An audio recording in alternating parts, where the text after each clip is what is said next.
মাধব, তুমিও তো রাধারানীকে ভালোবেসেছিলে, তাই না? হ্যাঁ সখী, ভালোবেসেছিলাম, আর আজও ভালোবাসি। তাহলে যখন তুমি রাধারানীর থেকে দূরে থাকতে, তোমার কি দুঃখ হতো না? দুঃখ তো অনেক হতো সখী, কিন্তু সত্যিকারের প্রেম কাছে থাকার উপর নির্ভর করে না। প্রেম একে অপরের আত্মায় বাস করে। রাধা আমার থেকে কোথায় দূরে ছিল সখী? সে তো আমার প্রতিটি শ্বাসে ছিল।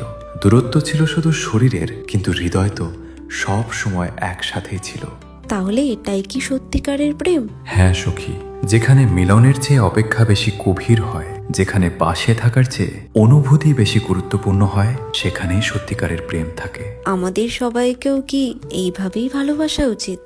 হ্যাঁ সখী, প্রেম মানে আত্মার টান, প্রেম মানে ত্যাগ, প্রেম মানে সব সময় পাওয়া নয়, হারানোর মাঝেও প্রেম থাকে। রাধে রাধে।